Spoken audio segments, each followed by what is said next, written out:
What is up, everybody? This is the Sharp Angles podcast, the Sunday recap edition of the Sharp Angles podcast for week 17 of the football season, which in my very recent memory meant that the football season was over, but not anymore. Tucker, we have another week. We have week 18 after this one. Week 17 was an interesting one. We had one big game that I don't think went I think was not quite as close as people expected with the Ravens and Dolphins. Had some teams fall out of the playoff mix. We're going to talk about all of it as we recap this very interesting Sunday. I am joined this week, as I am every week, by Tucker Bagley, who I told him at the top I was just going to let him. I was just going to let him rant about how bad the Eagles are at this point. The Eagles defense, it was a train wreck today. It was dreadful against the Arizona Cardinals of all teams. Just a rough day, rough day. Yeah, it looked like preseason football out there. It looked like 7-on-7. I'm starting to think Matt Patricia being the defensive coordinator wasn't the right move. Maybe that wasn't the move that was going to cure all of the defensive woes. Maybe it wasn't Sean Desai. Yeah, I mean, they allowed, I think, at least 3 first down to the Cardinals on every possession. They allowed the Cardinals to get inside the red zone on every possession. The Cardinals didn't punt. The only time the Eagles stopped them was the end of the first half where they knelt on it twice, and Sidney Brown's 99-yard interception return, which was an unbelievable play getting down the field. It was probably the highlight of the game. And, yeah, I mean, you give up 29 points to a Cardinals team, you're up 21-6 at the half, right? They gave up 29 in the second half, and this is a team now that everything seemed to sort of be going their way this weekend. You know, the Lions lost, which opened up their way to the 2 seed. All you have to do is beat a downtrodden Cardinals team and a Giants team that's pretty much packed it up, although they gave the Rams a scare today with how they played. But instead, they couldn't get out of their own way. And I think there are a lot of issues with this team. I think it's not just the defense. I think the offense has a lot of personality issues.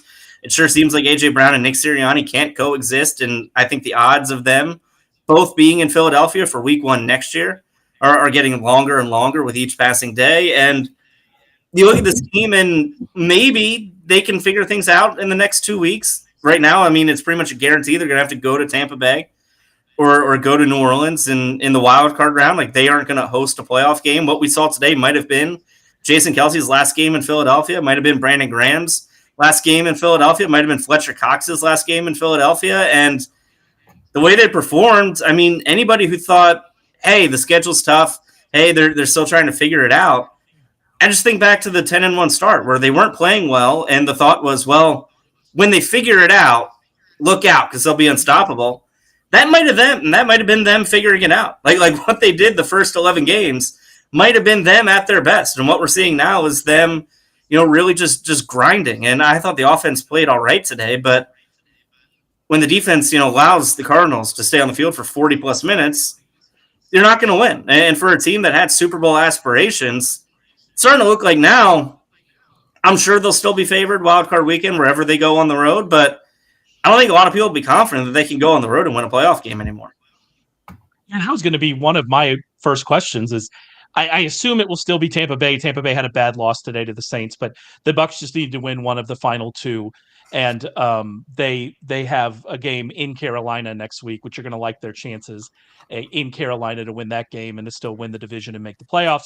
So I think it'll probably be the Bucs. And are you going to feel confident about that? Well, I mean, if Baker Mayfield plays the way he did today, you're going to feel okay about it. But you can't have any confidence in this defense. And I'm glad you brought up the time of possession. They were dominated in time of possession, 2-1 by the Cardinals. There was a 72-47 play difference in this game. The Cardinals averaged 6.2 yards per play and 5.5 yards per carry. 6.2 yards per play, that's like an elite offense if that's over the course of a season, if you're averaging 6.2 yards per play. And the offense, it didn't have a lot of opportunities, to be fair to the offense. And it's not like the offense was bad, but they are also not pushing the issue. They're also not, you know, forcing teams to become one-dimensional because they're playing aggressively in the first half and playing with pace in the first half to put offenses in a situation where their defense can be better and be, you know, in a more predictable situation. And so there's not a lot of complementary football happening here either. And so even if the offense on its own is fine, and it is fine, it has been fine, then they're still not doing what they need to do to help out the defensive side of the ball, which at this point in time is a train wreck. And you're right. I don't think that the division is up for grabs for them anymore. The Cowboys play the Commanders next week. The Commanders are suddenly in the number 2 draft slot, which for them with their quarterback situation is really important. If I were the Commanders, I would fire Ron Rivera immediately, and I would only promote anybody to interim head coach that would guarantee me to lose that game against the Cowboys, because what we've seen from Sam Howell now, we know that they need to address quarterback. They're suddenly in position to do it. They cannot win that game against the Cowboys. And so I think the Cowboys are in just a great spot here to win the division and to probably have the number 2 seed as well. And so, yeah, it's a rough spot for the Eagles, but again, they're going to make the playoffs. And you never know, right? Playoffs, and yeah, I look at it for next week, and you're right. The Cowboys, there should be no chance they lose to the Commanders. And if you're the Eagles, do you even bother playing your starters against the Giants? I know there's a chance they could technically get up to the 2 seed if both the Lions and the Cowboys lose. I think the Lions have the Vikings next week. But if I were the Eagles, I would tell Jalen Hurts to sit down. I would play Jason Kelce 1 snap so he could keep his consecutive game started streak alive. And I would rest up and start preparing for the winner of the NFC South come Wild Card weekend. And I think the Eagles offense, even though it hasn't been terrible, philosophically, I think they've taken a huge step backward from last year. And I know people in Philadelphia love to run the football. There were chants and signs, and everyone was going nuts about it last week. And it did work. They were successful in the second half running the football. But, Brian Johnson, the offensive coordinator, had an interesting take this week when he was asked about it. And he said, well, with how great our team is on third down, we try to play for third down. We try to get in these third down situations. And if that's what you're doing, if I were Nick Sirianni and I heard that, I tell him to box up his things and go home. If your offensive coordinator is playing for third down and wants to be in third down situations, and I know the Eagles are a top 3 third down offense, and I think that's an indictment on what Brian Johnson's done, that they keep ending up in those situations. If they're playing for third down, you're not winning football games. That's just not how you do it in the modern NFL. And we saw that again today, where the 2 drives where they didn't score, it's because they decided to start running the ball and they got behind the sticks. I mean, the Cardinals gave them an opportunity with an onside kick with about 5 minutes to go. Hey, go take the ball 30 yards and score a touchdown. The Eagles ran the ball 3 times and kicked a field goal, and that's why they lost. I think there's a philosophical issue with this offense right now, and I think it's starting to grate on a lot of the players too who are getting frustrated. You know what's better than being good at third down is not having third downs. Being good at first down. Far more. Yeah, first down. And they're bottom 5 in yards on first down. Yeah, being good at first down is much better and leads to much better offensive results than being good at third down, for sure. All right, we're going to get off the Eagles, or I'm going to let Tucker silently steam over his Eagles. I do want to remind you, before we talk about the rest of the games this week, that we have a great deal coming up. We only have 1 more week of the NFL regular season, but the postseason's coming up, and we've actually launched our postseason packages. They're all available now at sharpfootballanalysis.com. Our weekly postseason package is available. If you buy the weekly postseason package, not only will you get the first week of the postseason, you get the final week of the regular season as well. You'll get the rest of our bowl selections. Our bowl selections have been wild. I think we're 7-0-1 in bowl selections. All of that, you can get all of that if you purchase the weekly postseason package, and you can get it for 71% off using promo code GET71. We've been on fire since the start of November. That has continued, like I said, through the bowls, through everything we're doing in the regular season. And I'm feeling really good about where we are in the postseason as well. So make sure you jump on board. All right, let's get to that Ravens game. That Ravens absolutely crushing the Dolphins to secure the bye week. The Ravens have had, that Eagles run that we're now that's now a distant memory for us, but they had a really good run there where some of the games they were winning, and especially how they were winning the games, that game against the Bills specifically.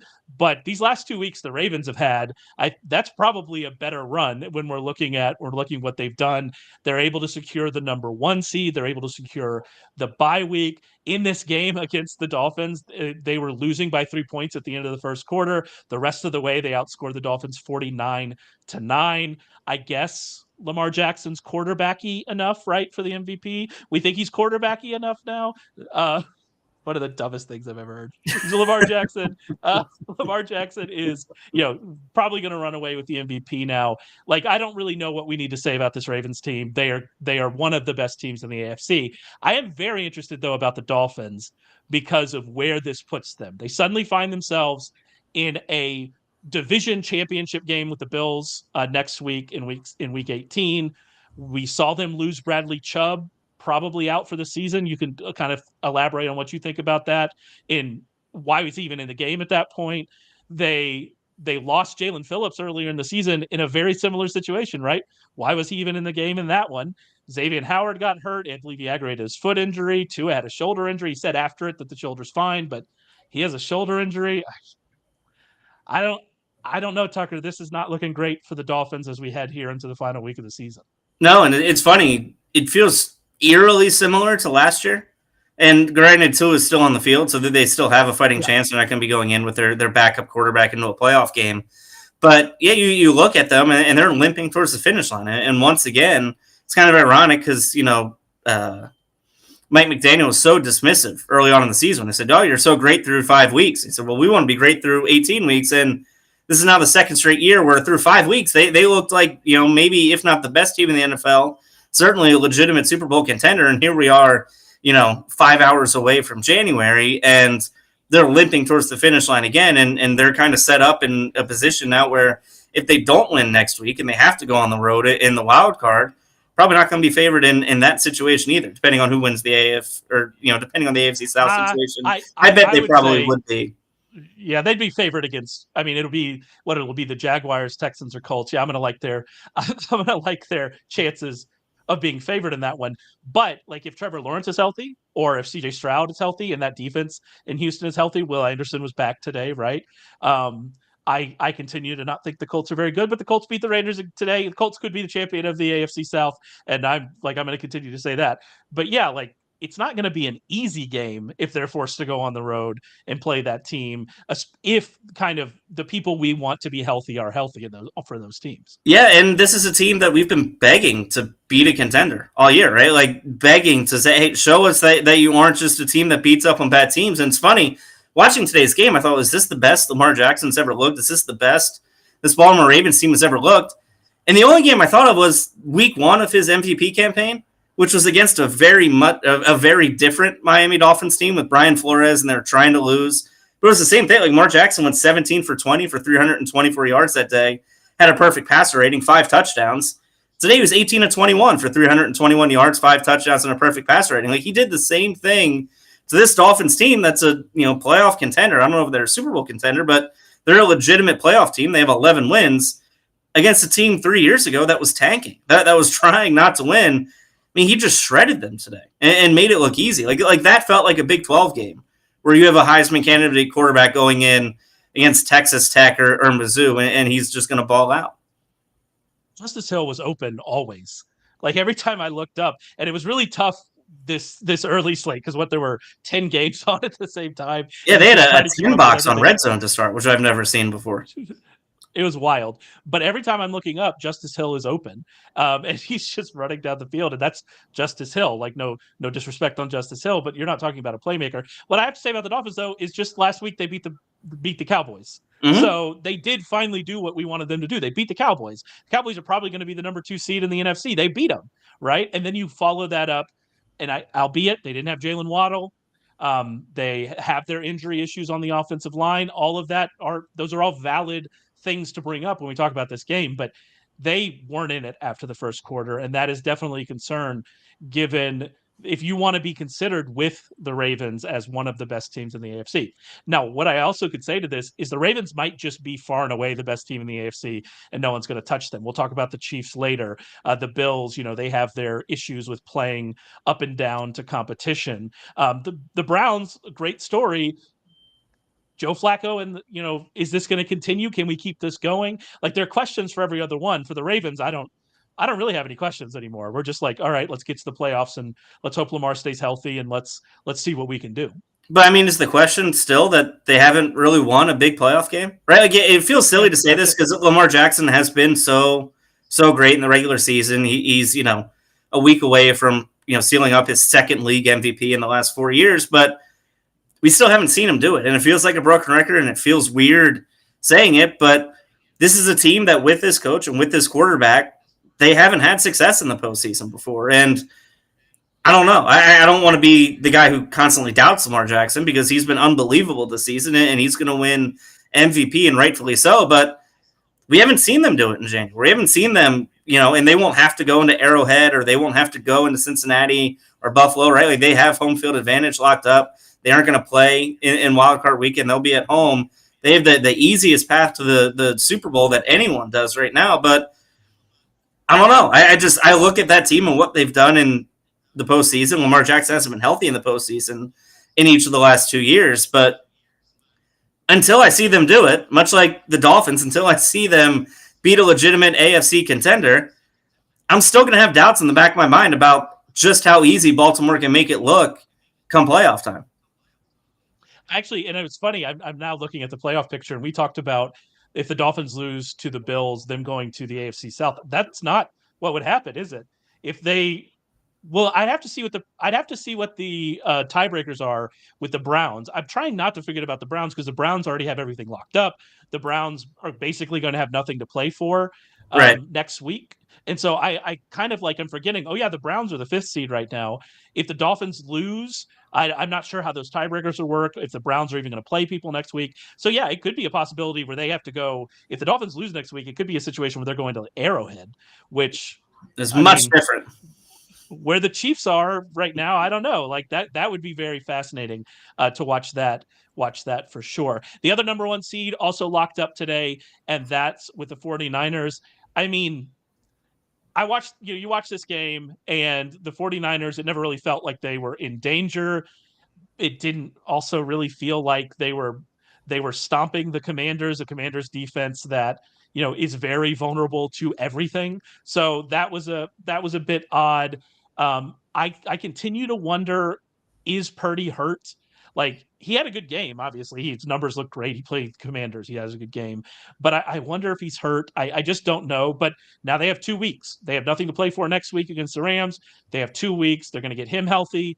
We'll see what's happening with Christian McCaffrey. I was wondering, one of the biggest questions I want to ask you, he didn't play a lot late in this game. We saw Elijah Mitchell come in and do what he needed to do. That's why, by the way, you have Elijah Mitchell. Please just play Elijah Mitchell next week and let Christian McCaffrey rest. But with this calf injury, is that something that worries you as we move in here? Or with these 2 weeks, essentially, that they have off, do you think that he'll probably be fine?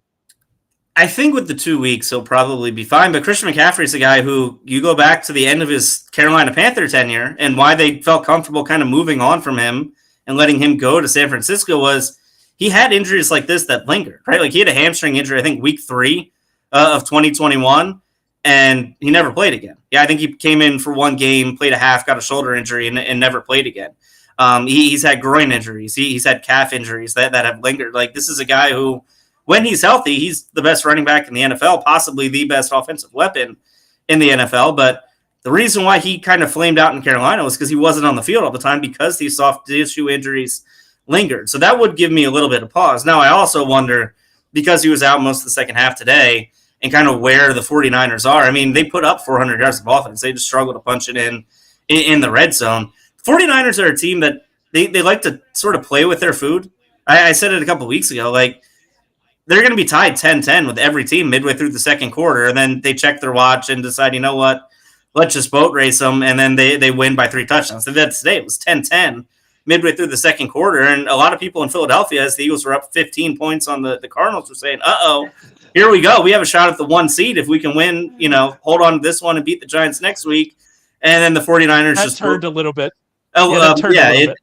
It was a much different time about 90 minutes later when the 49ers won by 17 and the Eagles did not. But I just look at the 49ers and they're just operating on such a different level than every other team that even a game like this, they weren't super impressive against Washington, but they moved the ball with ease. They did what they had to do. And I don't know, they're just a team right now that they tend to just play even in the first half. And then by the time the third quarter, the fourth quarter rolls around, they pull away with ease. It's pretty impressive when you consider Kyle Shanahan and what he's done in his career and him not really being known as a guy who has success in the second half. The 49ers are a team this year that have just been so dominant after halftime, just coming out and putting their foot on the throat of their opponents. Yeah, and that's funny. Like, I'm glad you mentioned this. That like, I'm like, oh, Brock Purdy wasn't that impressive, but then you go and it's because this game was closer than we thought it was going to be for longer than we thought it was going to be. But then you go look at the numbers. He was 22 of 28, 8.2 yards per attempt, 2 touchdowns, 124.7 quarterback rating. You'll take that from your quarterback. It's one of those, like, I guess we have such high expectations for this team because for the entire season, they've been averaging like 6.4 yards per play or something wild like that.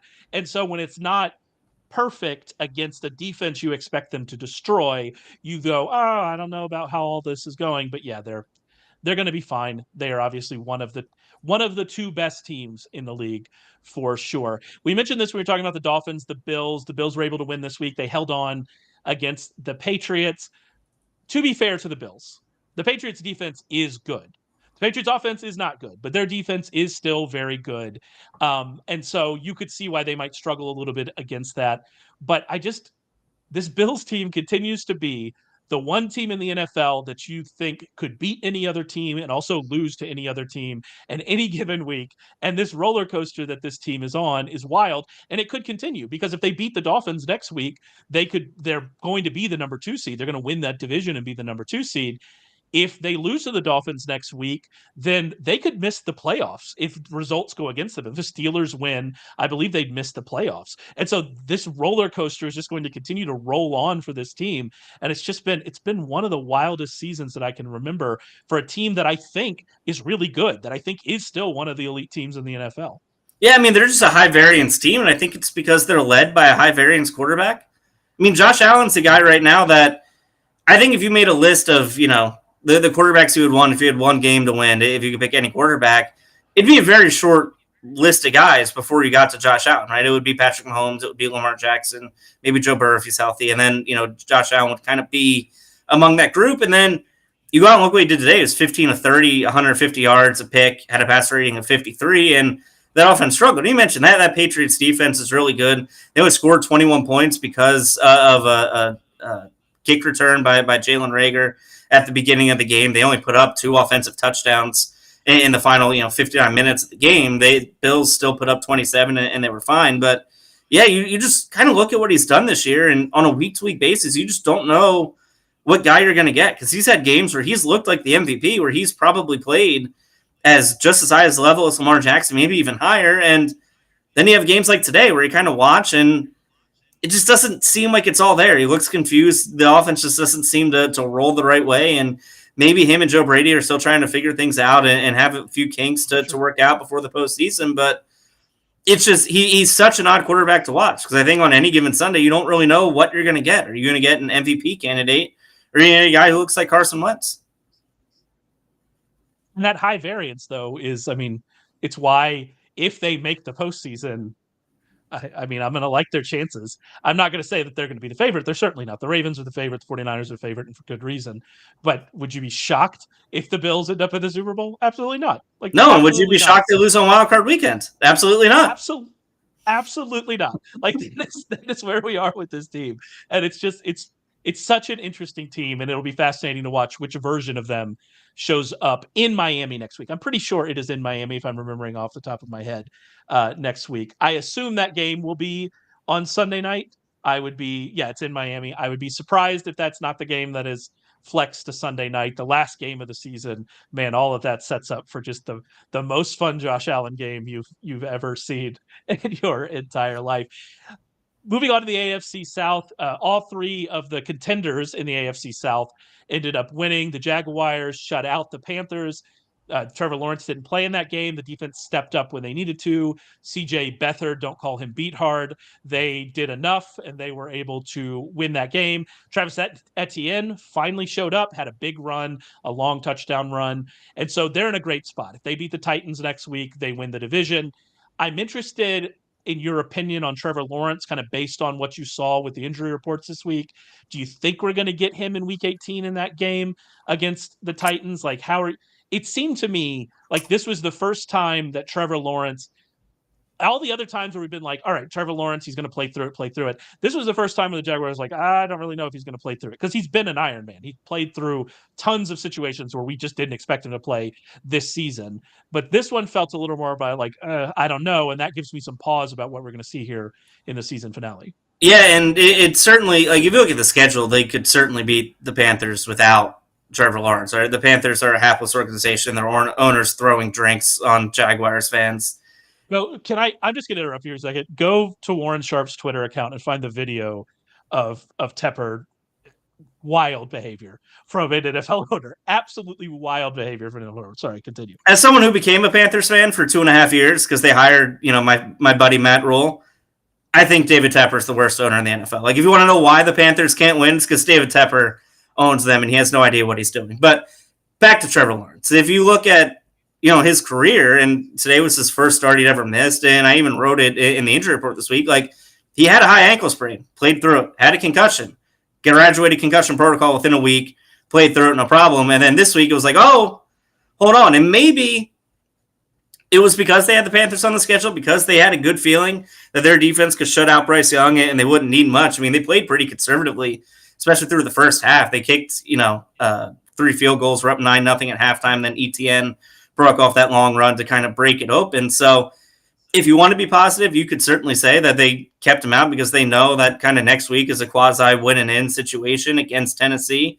and is a huge game for that franchise and for Trevor Lawrence. But the fact that he was out, I do think kind of says a lot, because I think he's someone who takes pride in playing every game, has played through a lot of injuries throughout his career so far. So it does give me pause that this was finally the time where they said, just not going to get it done and not going to be able to get out on the field today. And going into next week against Tennessee, who isn't necessarily a hapless team, they could certainly put up a fight and probably would enjoy knocking off a division rival, before heading into the offseason.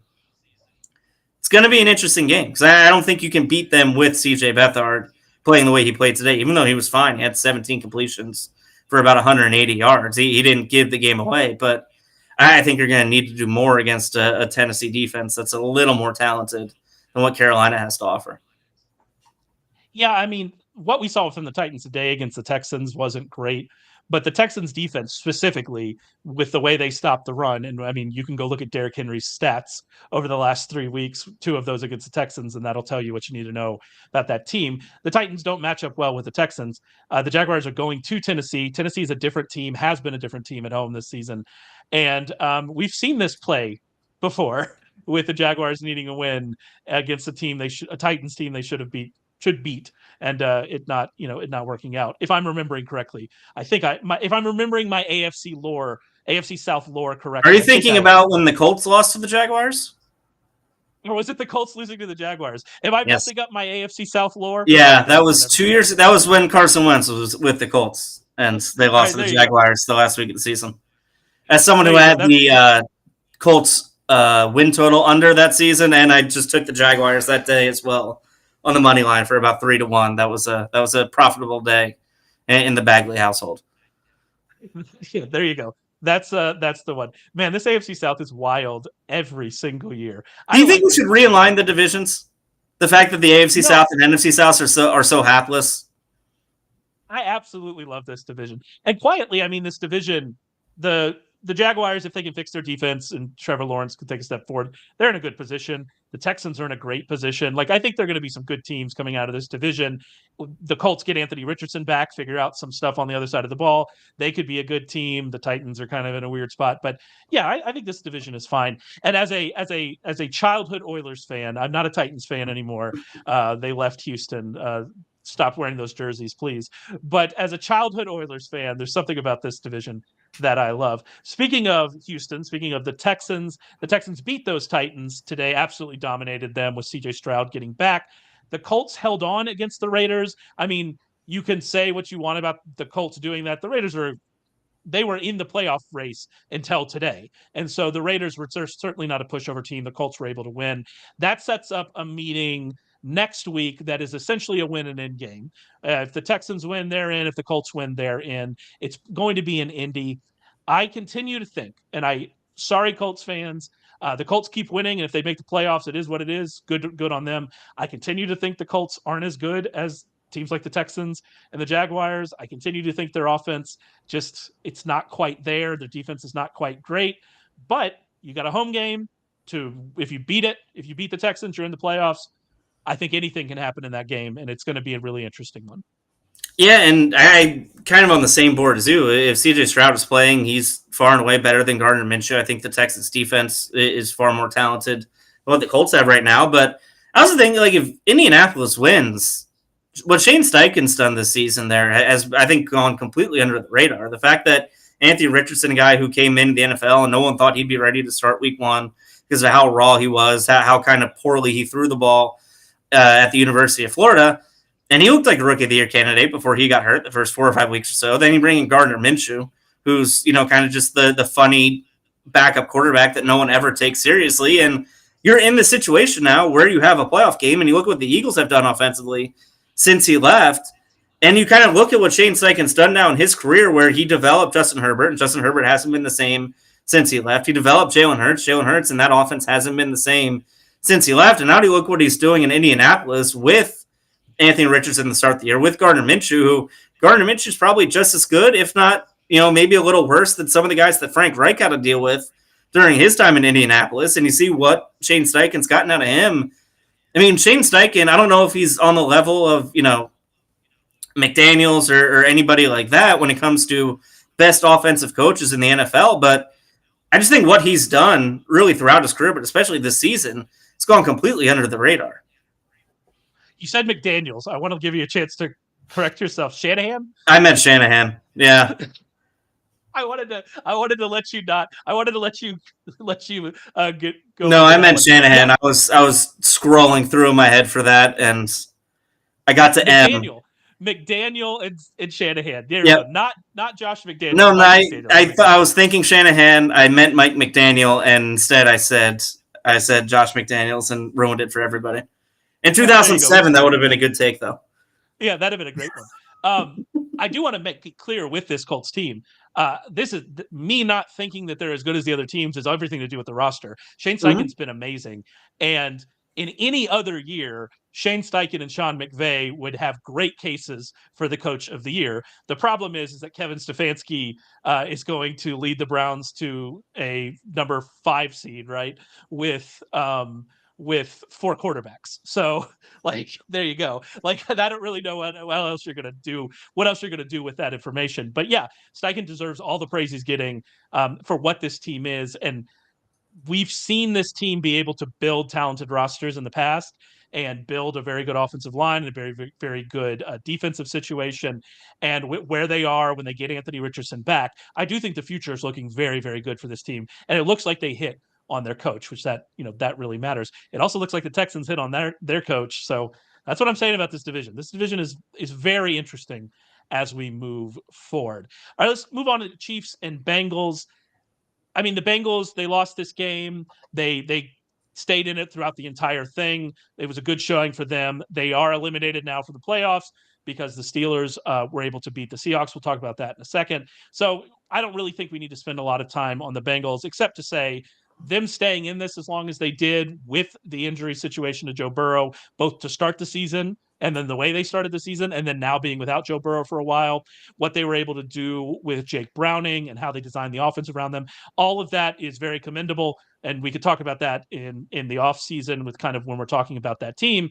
But unfortunately, they're not going to be in the playoffs. The Chiefs are going to be in the playoffs. By winning this game, they won the division. If they had lost this game, by the way, it would have been tricky next week with the Broncos. The Broncos could have still won this division if the Chiefs had lost the Bengals. That's how wild this season has been. So the Chiefs beat the Bengals, and there you go. They're going to be in the playoffs, and they're going to get a home game, and that's that. But I mean, this Bengals defense is bad. They're bad. Mason Rudolph was able to do work against this Bengals defense. And for the majority of this game, there were some big plays. Rashee Rice got deep for some big plays and had some nice plays. But for the majority, Isaiah Pacheco had a good game. But for the majority of this game, this Chiefs offense couldn't move the ball against the Bengals defense. And that's I mean, it's a problem. We are at a very real crossroads here for this season for this team. And they said, we got the reports coming into this game that they're going to condense the offense. They're going to use fewer players. They're going to simplify it. That didn't work against the Bengals defense that has been crushed for the last month and a half. I don't know what to think about this team going into the playoffs. Ultimately, they have Patrick Mahomes. That gives you a chance always, but it's not looking great as we stand right now. No, and it's funny. You look at the score, and 25-17. Mahomes was 21-29 for 204. That's great, but they scored one touchdown. Right, like Isaiah Pacheco scored a touchdown 3 minutes ago in the first quarter. After that, you got 6 Harrison Butker field goals to make up the difference. Yep. Right, to get you to 25. And yeah, this is an offense that I think we talked about it like a month ago, that Andy Reid offenses tend to do this, maybe not every year, but every couple of years, and then he figures something out, adds a new wrinkle, and off they go. And just hasn't really happened this year. And they had drop issues. Marquez Valdes-Scantling had a couple issues again today. Kelsey only had 3 catches for 16 yards. He continues to look like a shell of himself. Although I think he's third among tight ends in catches and like second in receiving yards. Like as we talk about the downfall of the great Travis Kelsey, he's still producing like a top 5 tight end in football. It just goes to show how high the standard was. That says more about the tight end position currently in the NFL than I think it does Kelsey. But you're right. I mean, he is still producing this is an offense that was built around him, right? Like this is an offense that they said, we don't need Tyreek Hill. We don't need big name wide receivers because we have Travis Kelsey and he can get open at all 3 levels and really make this offense go. And Rashee Rice had a big day. He had like a 60-yard catch. He had 5 catches for 127 yards. But other than that, I mean, nothing really worked for this team. And we're now getting late in the season. You only have 1 game left before you're going to have to play, in Wild Card Weekend. And yeah, if you're a Chiefs fan, I think maybe for the first time since Patrick Mahomes got here, I don't know if you're necessarily going into the playoffs thinking we're the Super Bowl favorite. We're the team that everyone's looking at. We have to be. Now you are the reigning champions, and I think that does, hold a little bit of weight around the NFL. But I mean, there's a good shot that come division weekend, like they might be an underdog wherever they go. Not only will Patrick Mahomes play his first road playoff game in his career, he might be an underdog in the postseason, which is pretty crazy. Yeah, and I mean that's assuming like they could legitimately have to face the Dolphins or Bills next week, and it'll be at home, and so that'll be an advantage. But you're not next week, sorry, in the wild card weekend. That's a tough road. That's a tough road here, and so it's it's not, they're not in a great spot. But ultimately, they have Patrick Mahomes, and so there you go. They have a defense that is actually pretty good. And so ultimately, we'll kind of see where that goes. Like I said, the Bengals were eliminated from the playoffs here because the Steelers beat the Seahawks. The Steelers ran all over Seattle, just absolutely ran all over Seattle. George Pickens has been unlocked over the last 2 weeks. He went 7 for 131 here. I kind of thought what we saw from this offense with Mason Rudolph was just the Bengals, because the Bengals defense, like I said, is that bad. They were able to do it again here. They're kind of in a bad spot as the playoffs go. I don't know how likely they are to make it, because I think they really need Buffalo to lose, because one of Indianapolis and Houston is probably going to win. We'll see. They could tie, I suppose, and then things get pretty interesting. They probably need Buffalo to lose to make the playoffs, and they also obviously they need to win against Baltimore. That suddenly looks easier because Baltimore has nothing to play for. Are we going to see more Mike Tomlin magic? Is this where we're going with this team? Yeah, the Steelers are a team that I don't know, maybe I counted them like 5 weeks ago because their offense is so bad. Matt Canada was such a disaster. And I don't know what Mason Rudolph has done the last 2 weeks. Kind of makes me feel better about how I felt this team preseason-wise. Like, I thought George Pickens was going to have an unbelievable year and kind of disappointed for most of the season. Now the last 2 weeks, as he sat on my bench in fantasy, he's turned into, a top 5 wide receiver in football, just like that. And it wasn't just him, right? Deontay Johnson had 4 catches for 76 yards. Freiermuth had 3 for 44, including like a 25-yard catch. Like, the offense has just been unlocked with Mason Rudolph. And I think if you're the Steelers and you've watched this team now the last 2 weeks, can you turn the reins back over to Kenny Pickett, knowing how good this offense has looked? And not just for next week and the end of 2023, but what do you do beyond this point? If a quarterback like Mason Rudolph, who I think is as replacement level as it gets, can unlock these guys and make them look as good as they have. I don't know. You don't want to give up on a kid after, just 2 years, but I think if you're the Steelers, you have to have legitimate questions about the quarterback and who you're who's handling the reins of your offense. Because even Najee Harris, he had 27 carries for 122 yards. He hasn't done that since he was, in college. What this team has done the last couple of weeks has been mind-blowing based on the standard they set up until that point. Yeah, it's been different. But the problem they have, if we're looking beyond this year, right? The problem they have is they're going to continue to be picking in the exact same spot in the draft, right there in that middle of the draft. And if you're picking in that spot, it becomes hard to get the quarterback that you need to really elevate the offense. If you don't think that Kenny Pickett is that guy, I do still think it's fair to say that Kenny Pickett maybe hasn't gotten the fairest shake given the offensive coaching situation for most of his career. But yeah, you're right that Mason Rudolph comes in and this offense has suddenly looked better. What I will say about the Rams, about the run game, is that this Seahawks run defense, and we could transition to talk about them a little bit. The Seahawks run defense has been vulnerable. The run defense continues to let them down. The Steelers did whatever they wanted to on the ground today, but I think the Seahawks defense had played some role in that. Are we sure at this point that Geno Smith is the Seahawks' best option at quarterback? Are we having that conversation? As it stands right now, and we'll have to see, we're recording this before the Vikings and Packers play. And I believe if the Vikings win, they would jump the Seahawks. I'm not really sure how that works out with the playoffs. We are recording this right after the games end. So some of the playoff stuff, like with the Steelers and the Seahawks and the Vikings and the Packers, is still up in the air, requires more calculations than I'm able to do in my feeble brain. But they're in an odd situation, but if they beat the Cardinals next week, they at least have a decent shot to make the playoffs. Would you make that quarterback change going into that game? I don't know. They're in a very odd spot because, what was it, 8 weeks in the season? This looked like a locked-in playoff team, and now this is where we are with this team, losing at home to Mason Rudolph and the Steelers. It's been an odd season for Seattle.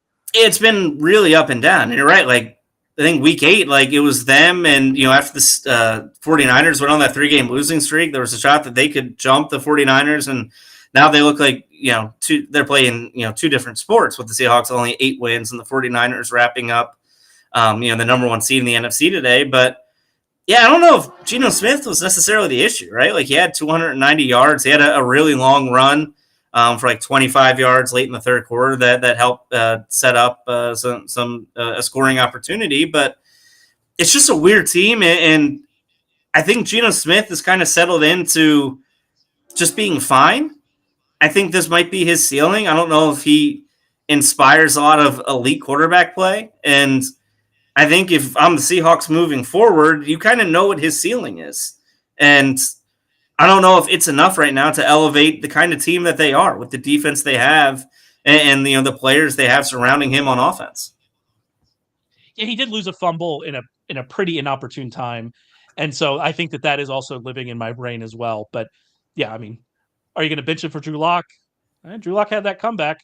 You remember the Drew Lock comeback, I'm sure. Yeah, but that was a weird game because they wouldn't let him throw the ball until the last possession. And then they said, oh, we have DK Metcalf. Let's start giving him the ball. If they had just let him throw to DK Metcalf all 4 quarters, they would have put up 40 points.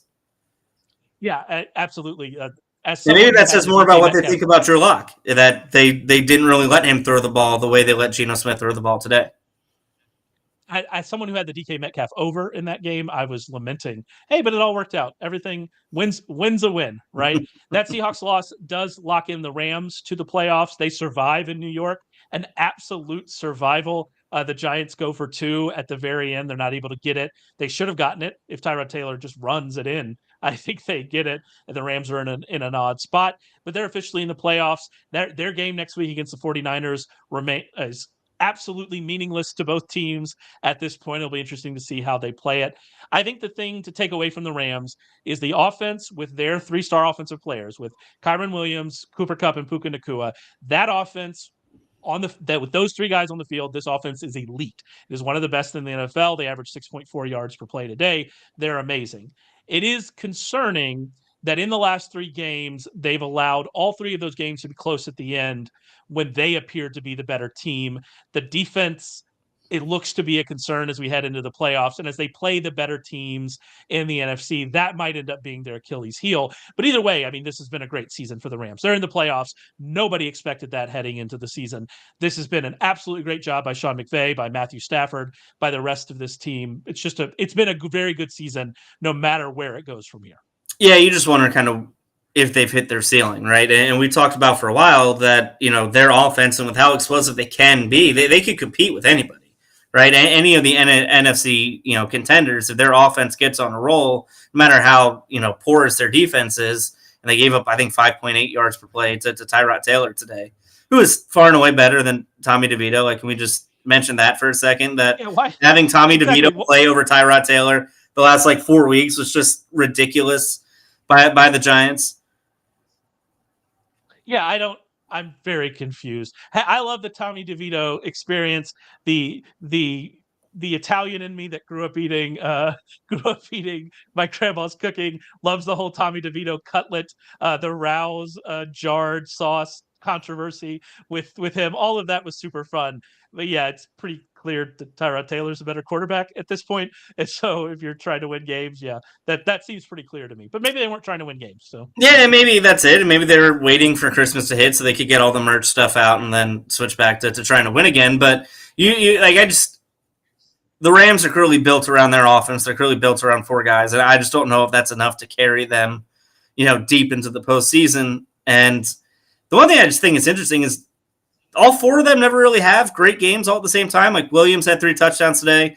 Nakua had 118 yards, although 80 of it was on one catch. And then Cooper Kupp had 4 for 27. He had a touchdown, but he had 4 for 27. It feels like 2 guys always have a great game and 1 guy gets left out, or, 1 guy has a great game, the other 2 are left picking up the scraps. It just feels odd to me that it's never all 3 guys breaking out in the same game. Rich Rebar and I actually talked about that several Thursday podcasts in a row, is that he mentioned he likened it to the Seahawks in the heyday of Tyler Lockett and DK Metcalf, is you were just trying to pick, is it a DK Metcalf game or is it a Tyler Lockett game? And that's kind of where we are with the Rams. What I will say is because Kupp caught that touchdown and Nakua had that long catch and got over 100 yards, they both got there today. Mm-hmm. And so, it wasn't a great game for Kupp, Kupp statistically, but there you are. But yeah, so they both got there today. But you're right, there has been this kind of your turn, my turn going on with that team, and they might need more than that as they head here into the playoffs. The last kind of part of the playoff race to talk about here is the NFC South, saving the best for last. The question in here from Tristan: is there a chance that the NFC South champion has a losing record as per tradition? There is a chance, I suppose, right? If the Falcons beat the Saints and the Panthers beat the Bucs, I think the Bucs would win the division with a losing record. I think that's kind of you have 3 8-9 teams, right? If that were to happen, the Falcons, the Buccaneers, and the Saints would all be 8-9. So I think we know what we're rooting for next week. I think we found our rooting interest for next week. The Bucs could have locked up the division this week, and then they almost no-showed for this game against the Saints. It ended up looking closer late because they got that long touchdown to Chris Godwin, but it was not as close as the score indicates. This was Baker Mayfield's worst game in weeks. Like, this was the worst we've seen him play in a long time. All of that said, the Bucs still win the division if they beat the Panthers next week. They're still in a good spot. Despite this win, the Saints still need to beat the Falcons and get some help to get in. So not much changed, even though the Saints went in there and had a massive win. So that's, odd, but still it was a good spot for the Saints. It was a good showing from the Saints, and at least they're giving themselves a shot. That said, they might not have Alvin Kamara moving forward, and that could be interesting as we head into this final week. Yeah, that's a tough one. It's just games like that are weird because it's not a win and in situation for them, right? Like, you also have to hope Tampa Bay loses to Carolina, who talked about earlier is, the worst team in football. And they gifted the Bears the first overall pick in the draft today. But yeah, I mean, what you saw from them today at least maybe gives you a glimmer of hope moving forward to next season. And maybe they try to build on this. But yeah, if you're Tampa Bay, I mean, you were down 20-0 with like 5 minutes to go. It wasn't even close. Then you got some garbage time points to at least make it look somewhat close. But yeah, I mean, that's also the variance of Baker Mayfield, right? I think he's been riding a hot streak for the last 6 or 7 weeks. He's looked like a guy who, if it wasn't for Joe Flacco or DeMar Hamlin, probably has a shot at comeback player of the year. And he kind of fell back into some of his old habits. So it'll be interesting to see what they do next week, because I think Carolina is a team that they could beat. They could use, kind of as a tune-up game moving forward, as a situation to get their offense and their defense back on the right track. But yeah, for a game where you could have definitively just won the NFC South outright, you could have sat everybody next week against a bad Panthers team and really given yourself a quasi bye week heading into a home playoff game against the Eagles or the Cowboys. It's kind of a missed opportunity for that team. Yeah, absolutely. It was just a weird no-show. And I mean, speaking of no-shows, we saw the same thing from the Falcons against the Bears. And to be fair to the Falcons, and I've been saying this for weeks now, I know you can attest, the Bears are a better team than what the public thinks of them. In fact, the Bears are still technically alive for the playoffs. They're not really alive for the playoffs. The Falcons pretty much are not really alive for the playoffs either. But both of those teams are still technically alive for the playoffs where they are. The Bears would be maybe in position to make the playoffs if they don't give away 2 wins the way they did against the Lions. And I'm forgetting on the other team, I believe it was the Browns they gave away a win against. And so if they could be in the playoffs at this point if they didn't. So the Bears are a good team. That makes, you mentioned they have the number 1 pick. The fact that they are actually a pretty solid team makes their decision that they have with the number 1 pick and with Justin Fields. That makes that very interesting moving forward. That is an off-season conversation. We don't need to talk about it now, but it does make it very interesting. However, for the Falcons, I mean, get a quarterback. Can we just get a quarterback to this team? Like, it seems like Arthur Smith's going to stick around. Can we get him a quarterback? Can we see what this offense looks like with an actual functional quarterback? Because it's just not working. No, I mean, Taylor Heineke was 10 of 29. Like, I don't like that. That's bad. Like, if a quarterback's under 50%, that's terrible. He was under 40% today before they mercifully pulled him out for Desmond Ridder at the end. But I mean, this is a team that was built this way, though, right? Like, they chose to go into the last few off seasons without adding a quarterback. And maybe they truly believed that Desmond Ridder could be the guy with a year of seasoning behind Marcus Mariota last year. And maybe they thought what they saw last year gave them a chance to really build on it the way Washington thought Sam Howell could really build on a rookie year of sitting on the bench this year. And both guys have proven that's not the case. And unfortunately for Atlanta right now, sitting at 7-9, they're not in a place where they can be in the Caleb Williams or Drake May sweepstakes. And if you're Arthur Smith or if you're that front office, you've had multiple top 10 picks the last couple of years. You've had the opportunity to kind of get in the sweepstakes for some of the other top quarterbacks that have come out the last few years. And instead you have a running back who he did get 15 carries today. They're finally using him, this late in the season. You have a wide receiver who did get targeted 10 times today. And you have Kyle Pitts who had 1 catch for 5 yards. I mean, you have 3 offensive weapons right now that you've used top 10 picks on, and you don't have anybody give them the ball. And unfortunately, you've built this weird imbalanced roster where, because of your schedule and because of the situation you were handed this year, you're now not in a situation where you can go out and get a top quarterback that you can build around and have grow with these guys. And I just don't know where they turn from here. Like, do they try and add a veteran guy? Do they see if adding someone, kind of that mid-tier, maybe Russell Wilson, who we know he's going to be on his way out of Denver, is that kind of the route they go because they seem kind of ready otherwise? I keep thinking back to this, and I think back to this with a lot of teams, but I'm pretty sure, if I'm remembering correctly, that Arthur Blank came out when all the Lamar Jackson stuff's going. And I kind of fall into the camp of Lamar Jackson was never leaving Baltimore. And so some of this criticism of GMs not going after him is, it's not as warranted as it may otherwise be. But Arthur Blank flatly came out and said, yeah, we're not interested in doing that, if I'm remembering correctly, all the way back to April. And with their quarterback situation and with what they ended up doing in the draft and with the talent they have on offense, with the good offensive line that they have, with their defense that played better this year, they were able to really fix that defense. It's not a great defense, but it's at least a serviceable defense. If they had Lamar Jackson, they're in the playoffs. They win this division, no chance. Like if you're not even going to make a play at that, it raises questions for me about kind of where we think we are and what we're doing with this team. But yeah, they need a quarterback. It's going to be tough to get. I'm glad you called out Russell Wilson. Maybe that's the one. Are we going to see Russ in Atlanta? It'll probably be the exact same offense if we see Russ in Atlanta. Yeah, I don't know if that improves it that much. I mean, whoever goes after him, I don't think their win total is going to increase that much. But it will be exciting, and it will sell some jerseys in the offseason. There will be more deep shots. I wonder, I mean, yeah, could we get the best version of Arthur Smith and Ryan Tannehill? Could that be what the Russ situation is, especially with what I think the talent they have? I don't know about Kyle Pitts at this point, but Drake London's a good receiver. Like Drake London is definitely a number one wide receiver. Bijan Robinson's a good running back. Yeah, maybe it'd be interesting. I'm talking myself into Russell Wilson. Please, Tucker, do not let me bet on the Russell Wilson Falcons next year.